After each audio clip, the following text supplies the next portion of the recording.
elegant weapon for a more civilized age.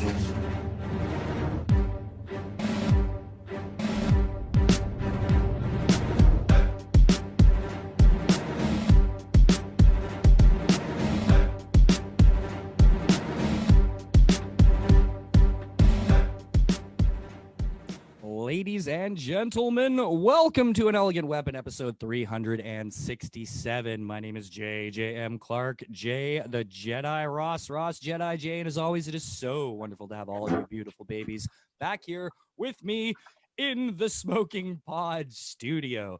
This week, we continue our Source Point Press Party. To give a little report, Travis McIntyre and clan are absolutely fine. Not too much damage on their end, so they're getting through it. Okay, it's been a blast. Ben Goldsmith last night. What fun. It's always fun talking to Ben. Ben's one of my most favorite people in the world. Again, I hope everybody's doing well during quarantine. My guest tonight, ladies and gentlemen, one of the heaviest hitters Source Point Press has ever had to offer. Ladies and gentlemen, the fabulous Miss Cosmic Kasey Pierce. Hey! How are you doing, darling? Good. I got a new job, as you can see. Yeah. Was that a difficult position to attain? Yeah, I had to lose my moral compass, but you know, it pays. Nice. What led you to that? Am I right? Yeah, absolutely, man. You got to keep things straight. You know, everybody's got to make a buck these days, right? That's fun. How's it going, man?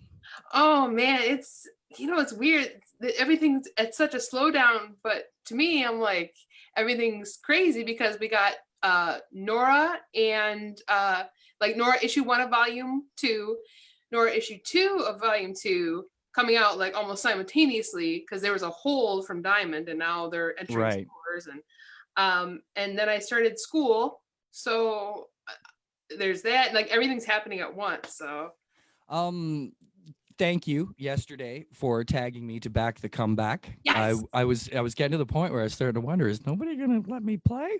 And of course you came through and let me play. So that was super fun and exciting. You had a great video. You were so full of joy. I guess you're very excited about you gotta comic stay books hyped. coming back. Get them books, people. Yeah, good times. The comeback is interesting. Yeah. Give me your thoughts on the whole thing. Have you been worried? Have you been just kind of riding it out just on the whole, uncertainty of everything? Well, I knew we would be okay. As a company, I'm more worried for the small business owners because, I mean, without them, there's no us, and this is what they do, man. Yeah. You know? So I wasn't worried about us. I was more worried about them. But we are, treading water just like everybody else, but we're doing a great job. We're a family. We stick together. So right, absolutely. And it's been really cool that Travis, editor-in-chief of Source Point Press, for anyone who doesn't know, Travis McIntyre, he made some moves. He took some shots, some risky shots, and luckily things paid off really well, to the point where a lot of the new things he's actually implemented will probably stick around long after the quarantine. And that's the great thing about Source Point, innovation, taking chances. That's kind of how the whole thing grew, grinding and taking shots. Right. Whether it's we do the direct sale, man. I mean, we wrote the book on it, quite literally, so we know how to do it. And when you kick into survival mode, we go, what we know with is the direct sale. Hey, we will sell them to you like any way we can help you guys who've helped us so much. We'll do it, and we'll do the live auctions, and we'll keep being present. Right. It's been amazing to see since the beginning, like right from the beginning, people were so supportive of each other. When I was watching the first Source Point auction, I was blown away by how many creators were bidding on stuff. Like I expected it. I wasn't surprised. Right. But they came out of the woodworks. It was just like creators supporting creators. And it was a beautiful thing to see, and the shops have all banded together. Last week, there was an event last weekend here called Be a Hero Canada. Mm-hmm. Where like 4 or 5 shops banded together to have an online event. So like Carlos, whatchamacallit, Gotham Central, of course. Yeah. Great friends of Source Point and Freak Show Comics in the Falls and the Dragon in Guelph and a few others. And they basically had one of these online Comic Cons that are happening, but it was so well done, Kasey. Like, I've seen people doing a lot of these things, and they, it's kind of tough last minute to get things organized and things moved around, but this event was so organized and so thought out and so like well ran. It was really cool, like to the point where, when enough stuff is coming at you online, it gets muddled and like you forget about things because there's just so much. This was so smoothly laid out that like I could remember, 3:00 Saturday or 3:00 Sunday afternoon is Scott Chandler's chat. I don't want to miss that. Mm-hmm. They didn't overload you with it, but let you know enough. Just really well ran. Like, I think people should go and check out the Be a Heroes Canada page and see how they went through that. And it was really cool because it was a lot of familiar friends. Sean Daly, Source Point's own Sean Daly, did a tutorial. Jason Liu did some drawing. Scott Chandler, Richard Pace, and then Neil Gaiman Skyped in for a conversation with Mark Asquith, who is a very well-known producer here. Out of here. Yeah. And he, Neil Gaiman, actually, you should watch the video because it's a lot better to hear him explain it than me. But he pretty much got his start in Toronto, right? Like at the time that he first came out, Silver Snail in Toronto was selling more of his stuff than anyone else. And he was here a lot. His first ever signing was in Toronto. Like his first ever book signing. Like, he's got a deep connection to the city, and he's good friends. And the guy who interviewed him, his name is Mark Asquith, and he was a producer on Space Channel, which is like our sci-fi. And he used to have a show called Prisoners of Gravity, which was kind of like a precursor to G4. Okay. But it was all about, literature and sci-fi and pop culture and everything. So he already knew Mark for years back in the day, right? He knows all the people in Toronto. So they were able to sit down, and it was such a great conversation because it wasn't just someone weird interviewing him. It was like two old friends sitting down and having a chat. So they were just going through memory lane of all Neil Gaiman's experiences in Toronto and what Toronto means to him.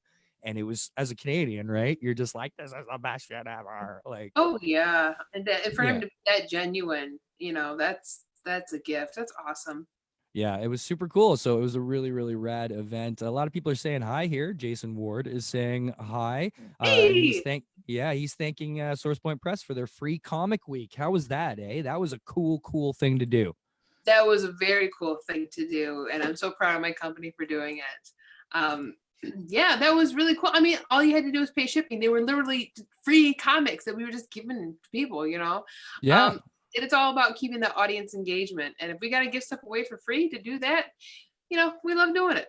Absolutely. There's no other single publisher in the game who is as connected with their fans as the creators of Source Point Press. Like, it is a seriously deep like connection, and that's because usually they discover a Source Point book by it being given to them by the person who made it, right? Like, that's the grind. It's being at the show. Speaking of genuine experiences, yeah. Mm-hmm. Which you yourself are a pro of. You're easily on the floor, one of Source Point's top killers out there, and you've been doing it for a long time. We've probably gone over this before, but why don't you go a quick bit over your origins? Because I don't know if a lot of people know. I think a lot of people assume you've just been Source Point for life. But there was actually a little period when I first met you where you weren't Source Point yet. I was me. Yeah. So I started off as a blogger. I was known as Cosmic Kasey, and I would do snarky commentary on the Comic-Con scene. And I became known for being silly and like wearing fishnets and sneakers, and I was a personality. I became a Comic-Con personality, and I would interview illustrators and writers who I found very inspiring. And I was blogging a chapter a month of a sci-fi. I was just playing with fiction called The Prophecy Effect. And Tony Maiello of Rocketing Studios had become a fan of it, and he started following it, and he said, I think you can write horror. And I said, I don't write fiction, that's not what I do. And he goes, well, write me something, just 4 pages, a short horror story. So that became Dollface and Pieces of Madness. And the original release of Pieces of Madness was with Rocketing Studios. Right. And it's so funny to read book reviews because it was like the first horror story I'd ever written, and it's in the mix. So people, when I read the reviews, people go, I loved it. And then we got to Dollface and things just kind of fell apart. I'm like, yeah, it's not that great. But in any case, he gave me a chance and I'm so grateful for it. And so I had this book. It had, 5 short stories, real simple, a low res cover, and and it was selling out of it at Comic Cons, and no pictures, nothing. And that was when Travis McIntyre had just taken over as editor-in-chief of SourcePoint, and we had known each other from Twitter. I had done a comic review for him. Wait a minute, you first met him on Twitter? Yes. Let me tell you. Which is so weird because you're locals. I know. Basically, right? Kind of. Like, he's about 2 hours from me. So, but he knew Josh Werner, because I knew Josh Werner. I knew Trico Luckins. How did you know Josh? I knew him because I reviewed, because he won a contest. I reviewed his comic Jack of Spades. No way. Yeah, it was a contest, and that's really how I met him. And then we became friends, and I didn't know that they knew each other. So Travis had sent me back in the day. I was actually known as Jedi Dash back then. Right, that's right. Yeah. Yes, because I was with a different podcast called All Things Geeks before I was Cosmic Kasey. So we're going way back. Yeah. So it was my second comic review, and it was a shitty prototype of Up the River. And he sent it to me, and I still had the letter in my parents' basement because it was so sweet. Aww. And it was from Travis, and he said, thank you so much for reviewing my comic, and just lots of sentiment there. And I was so primitive at the time, like we're talking more than 6 years ago. Yeah. And when I met him, he said, do you have a drop box? I said, I have an apartment mailbox. So I gave this stranger my address to ship me this comic. And so fast forward, so he just takes over as editor-in-chief, and he comes up to me, he's like, hey girl, because he says that. Yeah. He probably said something to that effect, and he was like, I need you to write me a comic, because he knew I could sell like a machine. And I was like, I don't write comics. That's not what I do. I remember that. Yeah, that's not what I do. I don't think panel by panel. And he's like, just pitch me something, okay? So I had the honor of knowing the late, great Gary Reed, and I had a chance to peek at one of his Dead World scripts, because I'd never even seen a comic script. And so I'm going through these panels and how it's laid out. I'm like, so it's like a movie, right? So that's why Nora 1 is such a slow burn, because to me, it's the first 10 minutes of a film. Oh, that makes perfect sense. And that's why it looks so cinematic and feels cinematic. I thought you were just really using your pacing really well. I was like, I thought at the time, I was like, look at the control that she's got here. Yeah, not giving out too much quick. That's what I meant to say. You're smart. You're smart. But I never thought about it. Like, now that you mention it, yeah, it does feel like that. Absolutely. That's why I was always given a deal on 1 and 2. When people are like, well, I'll take the first issue and try it out. I'm like, listen, $6 for 1 and 2, because it really steps on the gas in 2. Especially when 2 is the punch, right? 2 is the issue I'm thinking of, where is the twin issue, no?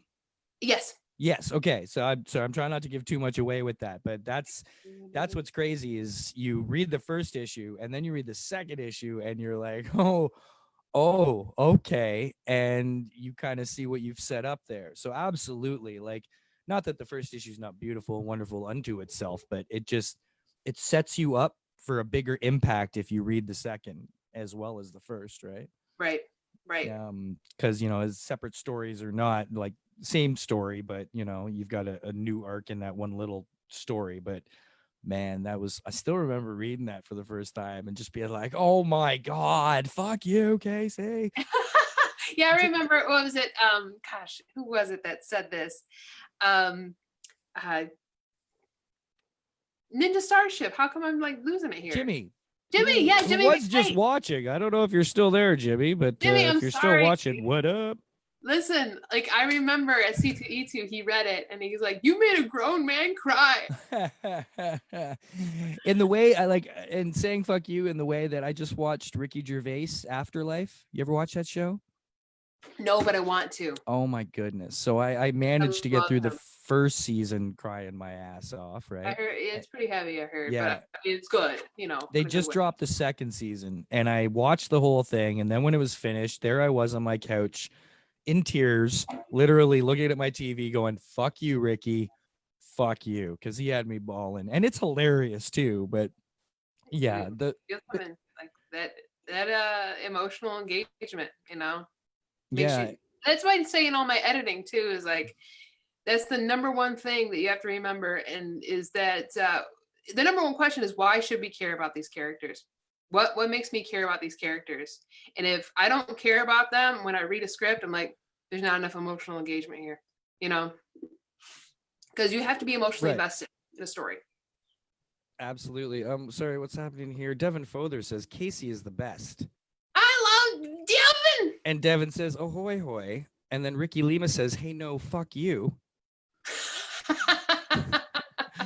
Not sure what you're going on about there, Ricky, but I do miss you terribly, Ricky, and I hope I get to see you I miss soon. all you guys. But I just want to say, because you're always growing, you're always expanding, you're always, trying to follow your creative vibe where it takes you. And, that led from you being podcaster, blogger, writer, novellaist, comic book writer, and furthermore into editing and structure. And it's been really cool because for the first few years of your career, I watched you really focused on selling your book and getting your story out there and learning to sell and engage and, have all those tactics ready and set. And you pretty much mastered that situation. And then, as with true artists, you start to look for the next thing that stimulates you. And I've watched you go from kind of being really, really into the forefront part of it to really, really intensely getting into story structure, editing, and just all the logistics of writing itself. And it's been cool because not that you've gone away from, being public you, but I've seen it more of I feel like you're more personally satisfied. Yes. Like, I don't know if that's right, but I'm getting the sense that you're getting a lot more personal sasatisfaction out of what you're doing and learning right now. Am I right? It's very rewarding because I love helping people. I love helping people from comic creators to my day job. That's just what I like to do. I get a real kick out of it. And especially when I started the panel, Good Luck with That, which you were there for the first panel, which was pretty much a catalyst of that panel, which was A New Landscape. And you were my moderator, and it was wonderful. It was fun. And but that panel really changed the game for me because the information that I had, I realized it was a real eye-opener for creatives because they weren't coming from a business and marketing mindset. They were coming from, the art world. They didn't know how to summarize their work or how to pitch or sell a script or even sell themselves as a brand. Like, what is branding in comics? Branding is the whole thing. And it was not only that, but I'm compiling a list of things that I wish I had known going into comics. That it's not what you think, but it is. You can make it. You can do it. And I think I am my own inspiration in saying that I did not have a literature degree, English background, nothing, and yet I am here and I'm a very successful person. Right. And if you can get out of your own way, shut the fuck up. Yeah. You can do so much in this industry you have no idea. And I want to give people that power. And I think the Good Luck with That panel really changed everything for me because there's so many people afterwards that would come to the table and say, I want to talk to you more about this. Mm-hmm. And so I knew I had something there. And I'm like, now I have a new calling. Well, it's a great panel, too, because you lay things out very simply and very basically and easy to understand, but you also have experiences to back up everything you're talking about. And you can give examples of what you learned and why you learned it and where you learned it from, right? Yeah. Mm-hmm. But you've done a bit of a flip. A lot of people spend a lot of years back back behind the scenes, and then they kind of want to get out and feel their own warmth under the spotlight occasionally. But you're in a weird way going the other way. And the more I see you, I love how much you're loving helping, and you're putting these lists together, and your Instagram posts where you're just, hey, these people are ready to be hired. Yep, these people, people need experience. Yeah, absolutely. I think that, I don't know, like, I guess I'm becoming like the wise old wizard. Like, I always call myself Grandma Source Point, so I'm kind of slipping into that. But never. I think it's my priorities have changed, and it's not about how much I'm in the spotlight. It's what am I doing that is really rewarding, and the more that reflects in my own life, the joy that I get from that, I'm going to shine enough. Right. It's like, think about it, like the past 5 years, 6 years or whatever it's been, a lot of us have grown in this way, and it's been crazy to see. I think like I'm 43. So 5 years ago, I was 38. And I look back on that 5 years ago of all of us like kids, like we barely knew what we were doing. And we were just out there. You guys were pushing and I was podding, and we were all so enthusiastic, and we all are. But that the enthusiasm and the energy of it kind of gets refocused as you get more involved, especially as you learn things, right? And that's when the wisdom comes in, and you feel like, old lady Source Point or whatever. But it's just experience, and it's been really cool to watch all of us support each other through it at the same time. Do you know what I mean? Yes. Yeah. So now we're in a weird place where things are going to change, but anybody who has, put their eggs in the Source Point basket is in a very good situation as far as figuring things out. Like, you got a lot of mess with new distributors and the big companies and this and that. We're used to, or I should say Travis is used to taking enough risks that's an advantage to him in this situation, right? Right. I think it comes from being detached from money, for one thing, and number two is that you just see problems as temporary situations. There's really no such thing as a problem. Right. Temporary situation. And I think Travis has the knack of stepping back and going, okay, listen, money comes and goes. I know how to do this. This is all temporary. We will get this fixed. You cannot identify like, oh, this is a problem, because then you bring energy to it. Right. And not that he's like a woo energy kind of guy. I speak that, but he has the right mindset. He approaches things like, listen, we can't freak out about this, because if we do, it's going to get worse. Yeah. And I think it helped a lot that, because I was freaked out. Obviously, I was like, Source Point has, grown on the backs of grinders, and all of a sudden you're taking Comic-Cons away from Source Point Press. That's our bread and butter, man. On the first thought of that, you feel like it's a death sentence. But then Travis, makes some moves, tries some things, and we kind of shift to an online presence. And I think what's made it work is that we didn't just go online like anybody else. We took the connection with us.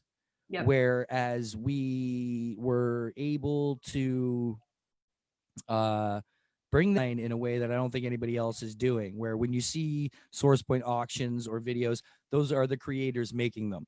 It's not some rep from the company or some, face or whatever.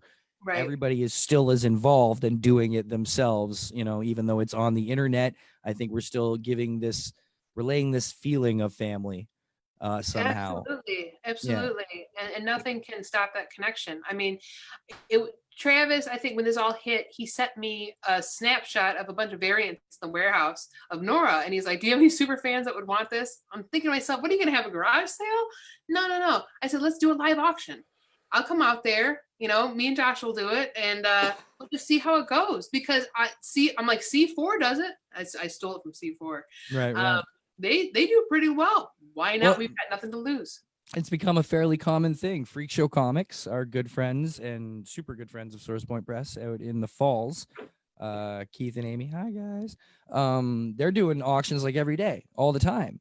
Mm-hmm. And that's how you got to get on board. You gotta roll with it. So yeah, it's been very, very exciting to see. And now things are opening up again. So where do we go from here? I was scared for a while that comic book shops might become even more boutique, like more like vinyl shops nowadays, where a bunch of them closed down and then the ones that were left would be super specialty shops, right? Right. And you know, maybe we're going to get through this. And I think it also depends on where, right? Like things are, without getting political, things are a little smoother sailing up here north of the border than a few of the areas south of the border. So I don't think it's a matter of just the industry saying, you know, will comic shops in general be okay or not? I think it depends on a lot of situations, where they are, what kind of clientele they have, how big they are, you know, and how the area is doing. Can people buy comics, you know? Right. Like, It's survival mode for sure. You know, I think the comeback was a big deal. To get new comics in, that was a big deal. So Yeah. I took that as a sign that's stage one. That's phase one. We are on our way. right. No, it's gonna be okay. Yeah, and I'm excited for the future too. You know, it's to show that we could get through this. Just shows that we could even get bigger and better. You know, And I never ever want promoters or anything to go out of business. I would never ever want that. But there has been an oversaturation in the market as it is of Comic-Cons too.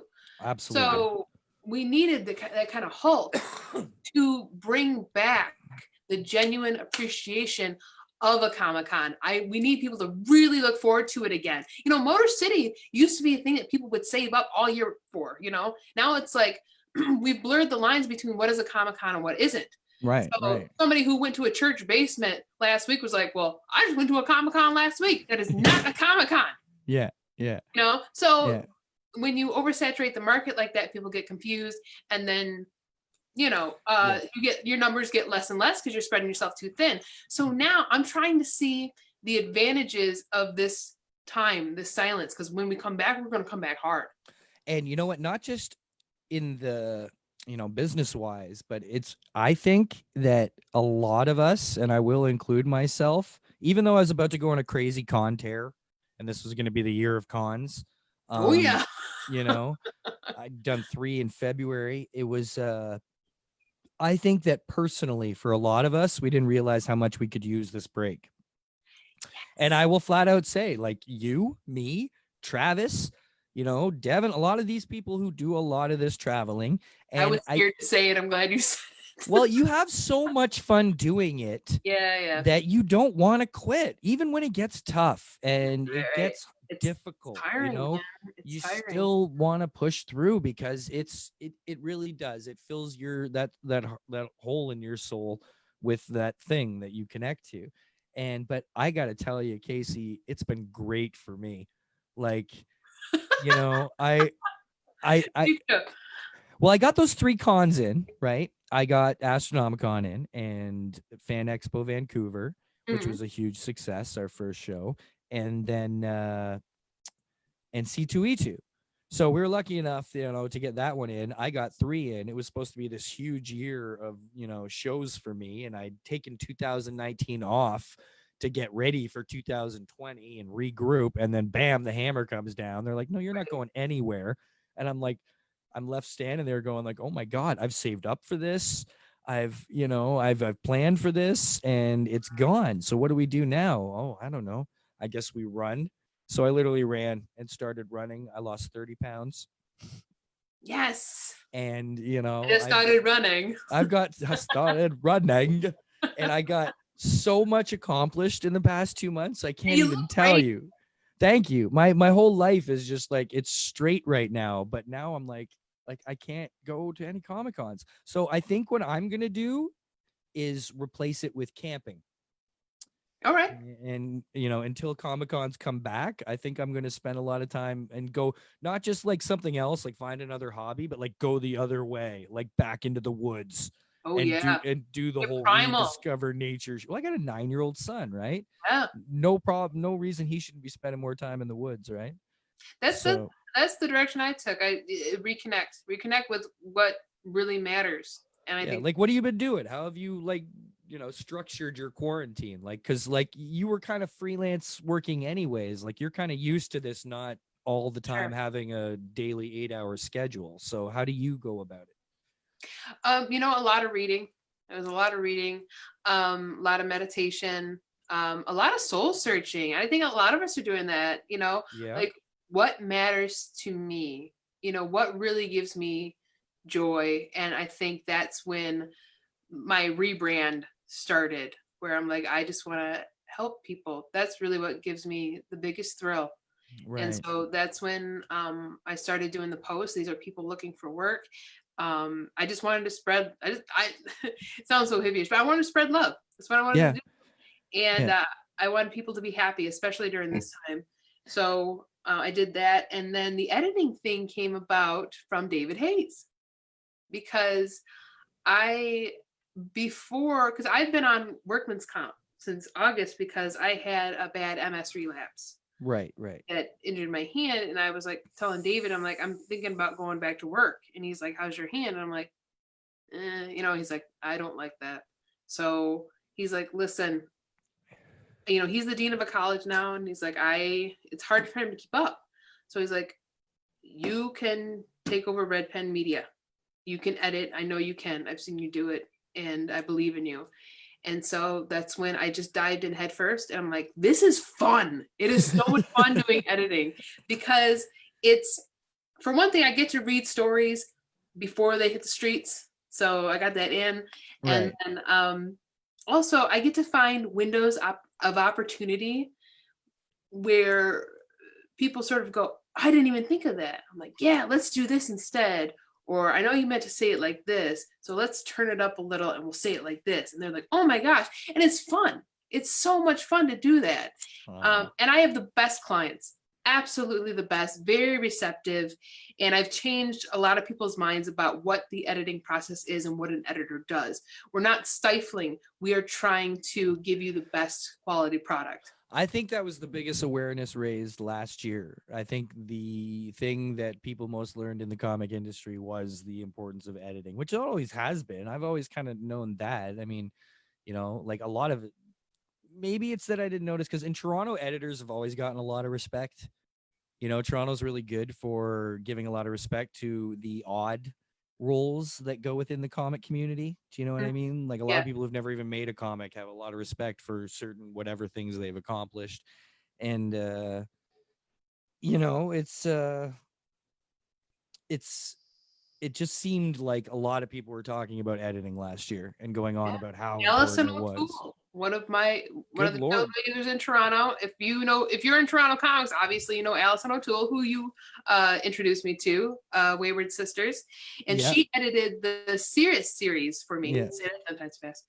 And she was a huge inspiration for me. Worth every penny. If you can work with Allison O'Toole, please do. She's incredibly thorough, and some of the things that she does, I incorporate in my own practice now. Oh yeah, she taught you a lot. Yeah? She did. Every editor I've ever worked with has taught me so much. I can't even tell you. So Leah Letterman, the first editor I'd ever worked with, she was great at pointing out habits that I've knocked off since. I think one of them was holding the reader's hand over choreography. Because I was writing prose at the time, and I'm like, visualize this. I was like, no, like this is for them to perceive, not for you to just hold their hand through the whole story. And then, I worked with her. I've worked with Travis. Travis edited Nora. Right. And he saw windows of opportunity. Like the smallest thing just changed the whole quality of the plot. I can't even tell you. And then, let's see who else. I worked with Allison O'Toole. Incredibly thorough, professional. She always has the last look at letters. She will not let something go out the door unless, especially something with her name on it, unless it is first class all the way. And with her, I think I learned more about really getting to know my characters better. Would they really say this? This kind of just comes out of nowhere. So getting in touch with your characters before you go ahead and write dialogue. I think if I'm making any sense. Absolutely. Yeah. No, for sure. Yeah. It's almost like when an actor figures out their character's backstory before they go into it. and you just, you want to kind of understand what you're going for, right? Kelly Nemzek O'Hara says, bless David and hi guys. Hey, Kelly. Let's take advantage of that. Yes. Yeah, get an editor, kids. Drina Joe, Allison She's O'Toole. excellent. There's a lot of excellent editors out there. Speaking of Kelly O'Hara, Kelly O'Hara, she's involved in a new project. Why don't you tell us about it, Kasey? All right. So Kelly is the painter and she's the painter of the Nora Volume 2 series. And her work is so, I mean, it's already a psychedelic piece, but man, she just really kicks the surrealism up. So to give you an example, she's very inspired by Japanese art, and she's a huge Blade Runner fan. So if you thought we were sci-fi noir in the first volume, we're taking you down a rabbit hole, man. Yeah. Like, you're going to look at these pages that are in and of themselves just like canvas pieces. And the way the panels just they're not even panels. Right. It's just like a dreamlike world that fades from scene to scene to scene, and just cutting edge stuff. And there's going to be some minds just blown, like this Tokyo pop edge darkness. It's just out of this world. That's all I can say. You were kind enough to put me up for Astronomicon, and which was a super cool weekend. Yes, it was. I love Astronomicon. Beyond the con, though, what was cool was SourcePoint has grown to such an extent. There's so many involved in the family, and literally like hundreds almost at this point, you could say.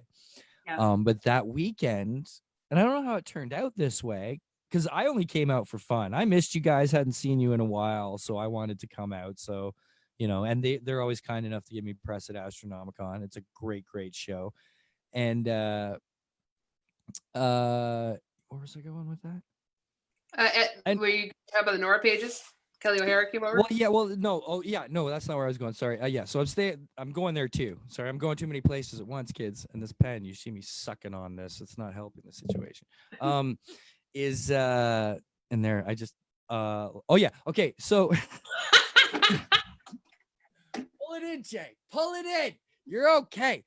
There's so many of us at SourcePoint, and there's always a good mix. So whatever show you go to, whatever show you're scheduled to work, whatever show you're just hanging out at, it's always a different mix of SourcePointers. Yeah. So you're crossing paths and seeing different people at different shows, and some people you don't see for a while, some people you see a lot. And that weekend was a particular core of old schoolers that had not all been together at the same time, just themselves, in a long time. Yep. And we didn't try for that whatsoever, which is what I found cool, right? Yeah. Like, it was like everyone in that room except Garrett, but Garrett's so goddamn adorable. You can't do anything without Garrett Gunn. Okay. Garrett just gets he said at one point, because we were behind the table, and he's like, dude, this is a hell of a crew to be at this show with. And I was like, yeah, it's kind of cool. And I hadn't had that much fun with everyone in a while, just going back to your place and just the chilling. I think it's one of the few weekends where I had way more fun off the floor than at the show. Yeah. Like, it was just a blast hanging out with you guys. It was like coming home again, wasn't it? It really was. It was refreshing, because it's, Astronomicon is not like a tiny con, but it's not enormous. Sure. So it was a kind of cool, chilled, fun weekend, and we ate well. A little more intimate, yeah. Like even Jay, like even Westlake, I hadn't, So everybody knows, last time I was there, if you look behind Kasey, you see all those movie posters behind the wall. And those are all ones that wonderful artist Jason Westlake has accumulated over the years, and he's got a hell of a lineup. And it was cool because he kind of gave me the tour through them, and he gave me the story behind getting each one of those. Oh, yeah. And then he worked for the theater for a long time. Yeah. And then he pulled out his big pile with all the other ones, and he's like, we just looked through them for fun. And I felt like kids because, like we weren't looking for one in particular. We were just pulling out posters to see them because we hadn't seen them. You were a fan again. Yes, That's what happened. You were a fan again. Yeah, it was really, really cool, man. So and sometimes when we work in this industry, we forget. Yeah, I'd like to be a fan. I remember this past San Diego, and I told Travis straight up, I go, listen, I'm working the table one day. I'm on vacation. You know what? I hear you. And that's kind of what I mean by this has been good for certain people. I think some of us needed Yeah, a break I without just want fucking reason. Like, man, stay home, play with your kids for a couple months, right? right. But let's not get too far off, Nora, because that is Right. where I was going. Because Kelly, so wonderful of Kelly, popped by your house to say hello. I hadn't seen her in so long, and it was wonderful to see her. And she brought the art with her. And I'll never forget seeing it for the first time. It is, yeah, it's something else. It's something different. It Her is. first comic book, and she just knocked it out of the park. And this is one of those occasions of knocking it out of the park through having no fucking idea what you're doing. Right. She followed not a single rule, and because she's so talented and smart, it came out that way. Like, it came out well. When she first started, she was a little rigid because she's like, I don't know if this is what I'm supposed to do. I go, fuck what you're supposed to do. You're supposed to be you. Yeah, yeah. Like, especially nowadays. This series is already weird as it is. There's no, just don't go for it. I read it and thought it was so cool that I was like, are you even putting dialogue in here? Oh, like, yeah. I was like, because there's no balloons yet or anything in it. Right, but I was still entranced into the story. Yeah. I was reading this, I was looking at this beautiful art, but I was really wanting to figure out what it was telling me. Because it was trying to tell me something. Right. And one pill makes you larger and one pill. Okay, hold on though, because when you say psychedelic, I don't want to give the wrong impression, people, because the impressionist thing you said and everything, there's more to it than it just being psychedelic. I think there's got to be a better word for it because it is trippy and out there. It's surrealism. It's a surrealism. Total surrealism. It's a very atmospheric piece. Heavy atmosphere. But heavy. Like it's nice to look at. Like it's real experience. Beautiful on the eyes, right? Like all around. Yeah. Oh God, it's stunning. She's gonna have an art show, selling the original pages once the world gets back to normal. Oh goodness, that'll be fun. That's a smart idea. Maybe fall. Yeah. It'd be nice. It'd be nice. Well, I'm scared. I don't know when I can come back, man. Oh well. Like I guarantee you, the last thing Canada does is open the border. I'll be like, here, hold on to this drone. Just hang on like this the whole way over. Nice. Well, you know what I think I'm also going to do soon is just before, it was supposed to be Toronto Comic-Con in March. Were you coming out for that? I was supposed to I was supposed to be a guest at that show. So all the shows that I was a guest at. Yeah, gone, right? Mm-hmm. So I got a shipment, I got a Source Point shipment for the show and a bunch of new boxes. But then quarantine hit. And I knew the show wasn't happening, and I had no reason to open the boxes because there was no shows coming. Oh. And I figured it's much easier to keep unopened boxes organized. Why am I going to pull all this shit out, right? Right. But now I'm just kind of curious what's in there. So I think I might do an unboxing video and crack all that stuff open and see which Source Point books I'm actually in possession of. It's just 300 copies of Franklin and Ghost with a love note from Garrett. Totally. Hey, that's my book. 100%, man. I love you, Jay. Nice.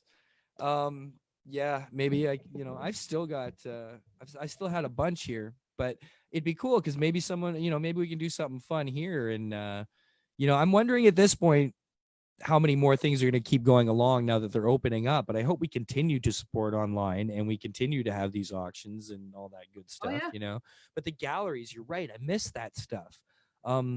There's a tattoo shop here in Toronto, 7 Ink Tattoos, or no, 7 Crowns Ink, I think. Yeah, 7 Crowns. Yeah. And it's a tattoo shop, and they do art shows for comics and stuff. So they did one show where it was A. Shehan, Sean Daly, Shane Heron, Katie Sawatsky. I love Shane. Yeah. He's awesome. And can I just say public condolences? I don't know if you heard, but Shane's pops passed away. And the only reason I bring it up is because Shane's wonderful and his pops was wonderful. I feel very lucky that I got to meet the guy, never mind sit and have a beer with him. And just right away, one of those people you meet just one sitting and you're like amazing dude. No wonder From Shane. pictures and what I've read, it sounds like he was in the moment every moment, and that's Absolutely. There's no you. It's so obvious why Shane is the person that he is. You know what I mean? absolutely. Yeah, absolutely. So condolences, bud. But they had a show there, and it was amazing because they have a little keg and some snacks, and they have a little art gallery show in the tattoo studio, Oh, that's and they cool. clear everything out. Yeah, and it's amazing fun, and they auction everything off. And I bought the original back cover, the original for the back cover of Samurai Grandpa. Mm, Yeah, that's hanging on wonderful. the wall over. Actually, you might be able to see it? It's a little dark. Yeah. Let's see. Well, on the far one there, that's the Samurai Grandpa. Okay, I can see the silhouette. Yeah. The one in the middle is a speeder bike chase from Return of the Jedi, as done by Thomas Savage. Oh, Savage love is a Savage. savage, and then there's a Mike Ruth swamp thing Oh, beside wonderful. there. Yeah, and a Samurai Grandpa, for those of you who don't know, is also a painted comic. It's in watercolors. Yes, which and that's Sean. That's what Sean does. Sean does watercolors, and that's how it works now. He's definitely got a signature, like a daily when you're looking at it. And Well, I love it. he did one of those. He did one of those videos for the Be a Heroes Canada, and where he went through the process of how he makes a comic book and how he does a page, and it's invaluable, and everybody should go watch it. And they have a Facebook page, Be a Hero Comic Canada, and you really all need to go. And right there is everything lined out, and they got the Neil Gaiman Chad, Sean Daly, like I said, Jason Liu. Such cool stuff, So what is the plan with Nora 2? What is our timetable? So Nora 1 is available for pre-order right now, as is Nora 2, of course, a volume 2. And there's 2 more. Hold on. Pre-order for number 1? Yeah. The trade for number 1 hasn't come out in shops? No. The trade for number 1, that's been in shops. Oh, you're saying issue 1 of the second run. Okay, that's where I was getting confused. So at first we were calling it issue 5 and then 6, and Josh is like, no, that's not. If we were starting a new volume, we're starting a new number. I think we just proved you wrong, Josh. I'm sorry, but I think we have literally inadvertently just proved you wrong. Even the files say issue 6, issue 7, or issue 5, and right now Mira Mortal lettered it. And she's absolutely cool. Amazing to work with. She's fast too. She's really good. Right. So she writes the book Doll Island and Zombie Clown Circus, which was a huge hit for us. So she's the one-shot trades lady. She does a lot of horror, love her, but she also does lettering, and I really wanted her on this track, and she did lettering for Cirrus as well. So there's 4 issues in this volume 2. Issue 1 of volume 2 is Devour, and then issue 2 of volume 2 is Philae, which is the first son of. And so going into volume 2, for those of you who don't know, I'll give you the brief synopsis. So Nora has the ability to go into your coma to either get you out of or help you cross over. She obtains the ability while working in pathogenic development for the CIA, making bioweapons. So where we left off, I'm not going to say it, but where we left off in the last trade, we pick up from a very tragic time in her life onward. So in the first trade, we're doing a lot of flashbacks. Now we're right in the present, right after this very tragic event that you will learn about in the first volume. And she's going to learn that the CIA, who she once swore allegiance to, really doesn't have her back. Right. It's wonderful. It's a wonderful story. You've constructed it wonderfully, and it's one of those things where at the time you put so much into that first volume. I can't even tell you, like, it was a lot of fun. You put so much into everything about it, from the making of it to the selling of it to everything, man. Oh, yeah, blood, sweat, and tears. That's the Nora trade. But it was awesome to watch you grow, man, and just see it get better and better and better, because that's quite a leap, for what's, your first even the story is not right? Like I talked about how to sell or market a story in one of my videos, and I did go on record, because I was using that as an example. I went on record and I said, is this idea marketable? Is this plot marketable? No. Knowing what I know now, I would have made it more linear because this is very non-linear. Right. But that's what some people love about it. But like I said, at the time, I was just like, just do it like It's a always film. been a good pitch, though. I find it a Oh, yeah. very, very easy sell. It's one of easily the comics I've easily sold the most of. Oh yeah, Like, I always say X-Files meets Starship Troopers. I Like say the sci-fi word nerd. coma fisher and people like look at me funny and then I explain what that means and they buy the book. It's that Right? fucking simple. It's Yeah. really is. Yeah. People have And plus compared it the to art though, the art uh, and you know, kudos to Sean Westlake as Spivey. well Oh yeah. because those covers pop and they're different and they're simple and eye-catching yet elegant and beautiful. That's a cover right there. The silhouettes, because Yeah.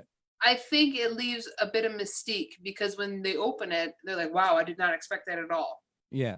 And no one does, I don't even know what to call it because it's Jay's own brand of the way he does his graphic It's artistry. Vector. Vector. What do you mean?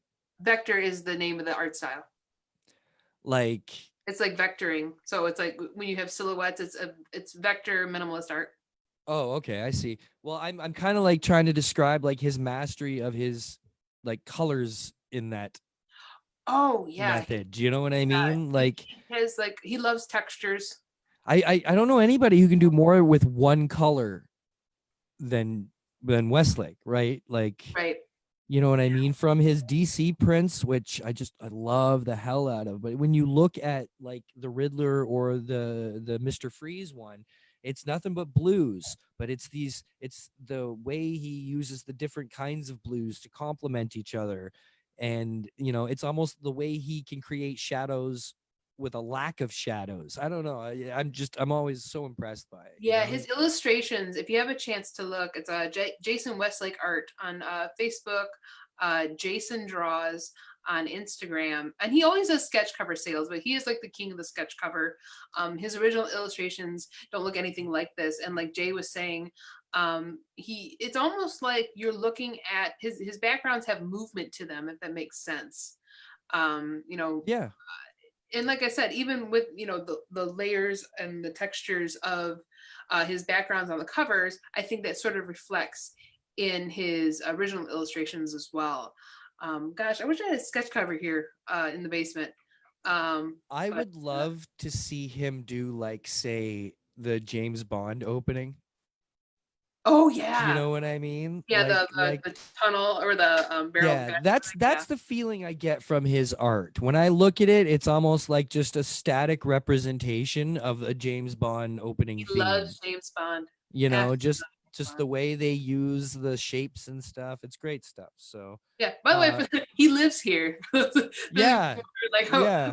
Where's his art at? Why do you have his posters on your wall?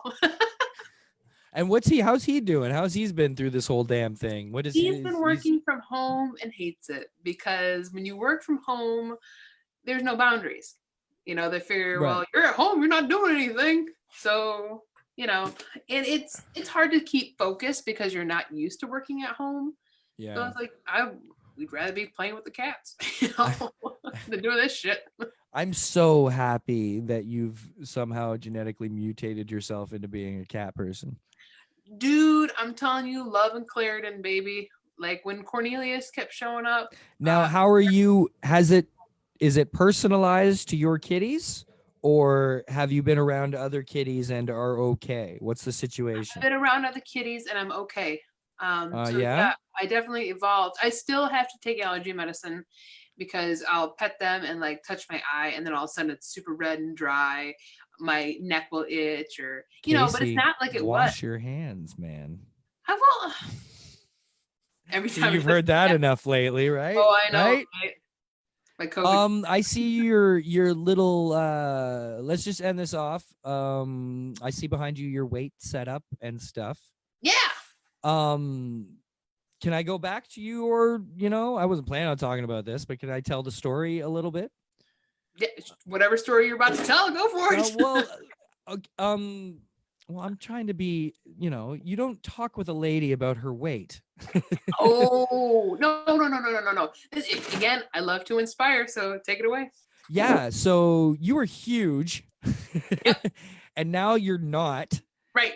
And what did it take to do that? How did you put together a plan? Because I'm asking because, we've talked about it a little, and, and we've talked about it almost more in the emotional sense of your situation. Oh, But yeah. right now I'm going through where I have just built a new workout that I've been evolving over the past 2 months.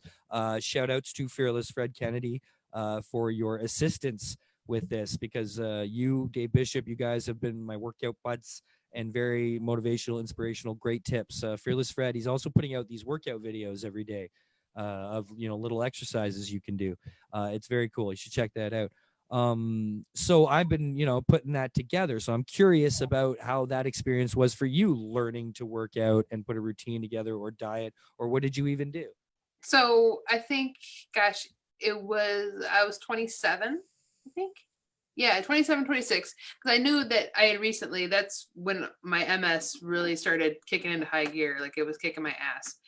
And I had put on my size 20 jeans and they were snug. And I said, you know what? I'm about to be 30 and this is not going to get any easier. So I gave myself an ultimatum.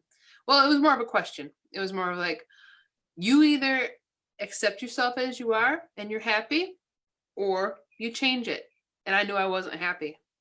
So I said, you know what? Like, and my dad is a personal trainer, which is awesome.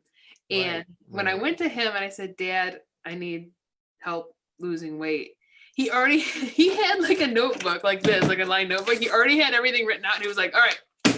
And, because he was like concerned for me. Waiting for you to decide to want to do it for yourself, right? Yeah, because I was 275. I was, and I'm only 5'5". I was borderline diabetic. Oh my God. Yeah. Yeah, it was bad. And now, had you always been big your whole life, or? I yo-yoed. A lot of yo-yoing. Right. So my senior pictures, I'm heavy. By the end of senior year, I'm thin. Get to college, I'm big again. And it's just, So just a lot of cardio, or, calorie counting? What'd you do? I tell people all the time, I'm like, I only did 10 minutes of cardio in the beginning. It was all burn and tone weights, like circuit training. And so, because I tell people all the time, when people say, like, I'm just going to do a bunch of cardio and then, like, if you're that big, and then I'll tone later, you cannot tone loose skin. Right. You cannot come back from looking like an elephant skin rug. You just can't. So it was a lot of burn and tone, light weights, but high reps. It was just a lot of circuit training. And then I would get on the treadmill for just 10 minutes. Right. Yeah. And I did low carb in the beginning. And I remember I needed to lose 100 pounds. And so I put... What a fucking massive, monumental goal to have in front of yourself. It seemed like it, but then fucking accomplish. Wow. I put 90 pounds on the fridge because it was one less numeral. So it was that less intimidating. Right. So, okay, if I can lose 8 pounds a month at least, round that up to 10, we could knock this out in maybe a year. And it took me a year and some change to lose 100. And then, so overall, I have lost, that's 160. I've lost 115 pounds. Wow. Yep. So it was a lot of Atkins low carb in the beginning. And then after a while, that stopped working for me. Right. You got to change it up. You do hit walls, right? It's cool how you get into it, because it starts to evolve as you try exercises. You figure out which ones work for your body and how to do them, and then you start to forgive yourself on certain things. Like, for instance, like fuck burpees, right? Oh God, no, yeah. I don't know if anybody knows what a burpee is, but it's where you jump down, swing your feet out into push-up position, do a push-up, and then jump up to your feet and clap your hands above your head. They are the single worst exercise ever. Just, and just Fearless Fred keeps saying burpees, man. And I'm like, fuck you. He's like, burpees, man. Fuck you. And now I realize, for what I'm trying to achieve, and, all the research you do, you watch videos and, this and that.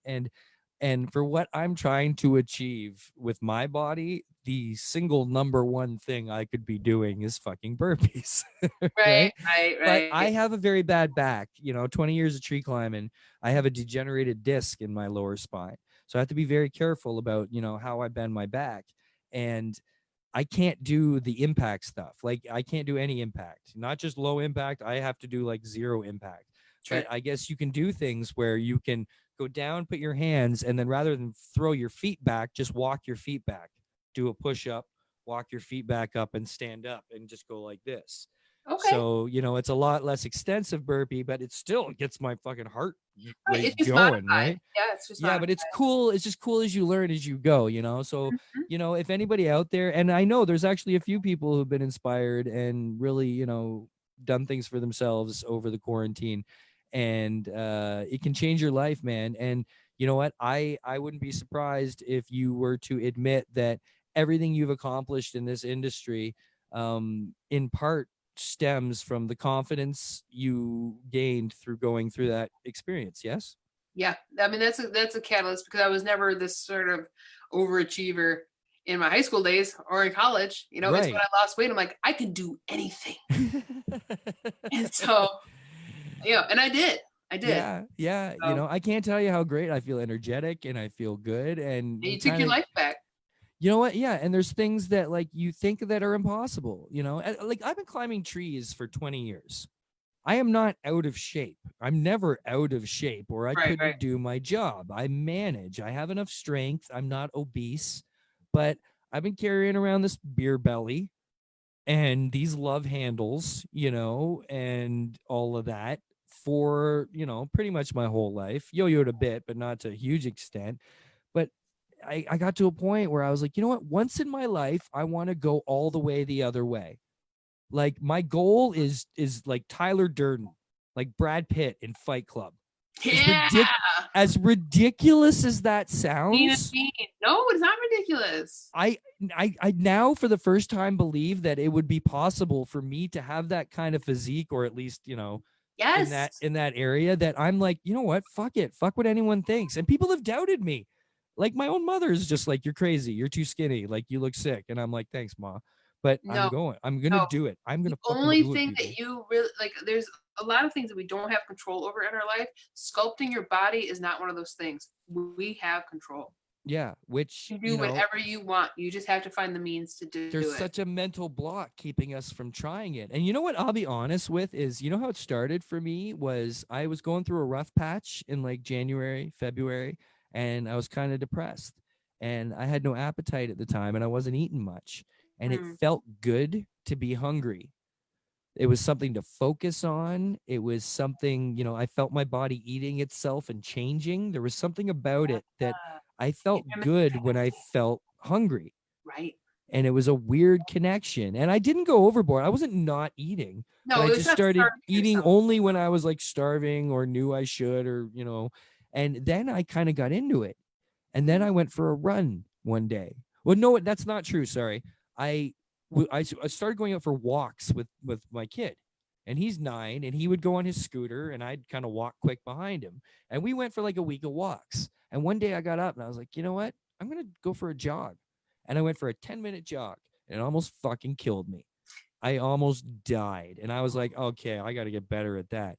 Here I am 2 months later, 30 pounds down, and able to run that block like it's nothing. Like I could do what in 10 minutes almost killed me. I'm around and back in like 2 and like ready to keep going. And it all came from like in a dark place, and somehow I was able to morph it into, something to focus on. And, being quarantined obviously helped. I don't know if I would have done all this, if I had other stuff on the mind, but yeah, kids, I'm telling you, I just wanted to chat about that before we went, because Kasey's always been a big inspiration to a lot of people for that and a million other reasons. And I want to thank you for all of your hard work and love that you put out there, Kasey, because really, you need to follow Kasey, not just to check out her cool stuff like most people, but because of how much she is interacting with you people and how much she is giving. Instagram, lots of, like your lists, many posts of wonderfully talented people out there who are ready and willing to make some stuff, right? Yeah, I leave tidbits of marketing and branding advice on my Instagram, KCD Writes, and yeah, and more to come for sure. But yeah, I encourage anybody with questions. Always ask me. I'm always here. Jason Ward. Hey, I would just like to shout you out. He's my number one fan. Did you know that? is he really? Yes. Do you know what Jason Ward did? Jason Ward discovered my show far after it had began. Jason Ward sat down and listened to my entire fucking library, every episode, 300 and whatever episodes, and he plowed through them in I think 2 or 3 months. What was it, Jason? I'm not sure. So does he miss the Dewey Cox quote like I do? Oh, do you miss it? Oh yeah, I'll put it right back up there. Remember when you brought it back, that one show I was on just for yeah. Well, I was stupid for a while because I remember I had that little period where I was trying to be kind of more professional for some stupid fucking reason. I don't. You want to be part of this shit? I think I was worried about press passes or something. Oh yeah. No, that's totally understandable. It's branding. It's a branding issue. Just every once in a while, throw that in. It's funny. Right. So he's an amazing dude, and may I say, a fucking talented fucking artist on his own right. And I've offered to have him on the show, but he has said no until he has something to come on with, and now he's got stuff to come on with. So it's time to get Jason Ward on the show. But the reason I'm also shouting him out is he has just pre-ordered both issues of Nora. Thank you so much. Really appreciate it. Thank you. If you go to sourcepoint.press, you can pre-order Nora 1 and 2 of volume 2, and you can get yourself a t-shirt too. This is a men's small, by the way. Thank you so much. I really appreciate it. I really hope you enjoy it. Good stuff. Becca Kinsey was just on here, and I don't know if she still is, but hey, Becca is working on something for Source Point Press. So wonderful to have Becca in the family. Hey, Becca. Working with Bob Sally and stuff. So God, I'm sorry. Come with that. I miss you, man. I miss everybody, man. How long are we gonna be kept from each other? I don't know. But I can't wait to see you again, and we have to do this more often. So come back soon, yes? Yes, I will.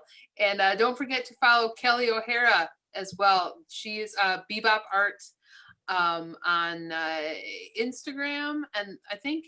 But anyway, you'll find her. It's Kelly O'Hara, and she will give you sneak peeks into the pages that she's working on for volume 2. So cool. Like, seriously, kids, so cool. I can't wait for you all to see it, and I can't wait to see soak it in. Kasey, you're wonderful. Thank you so much. Thank you. Really appreciate it. Kids, that is all we're gonna have this week on An Elegant Weapon.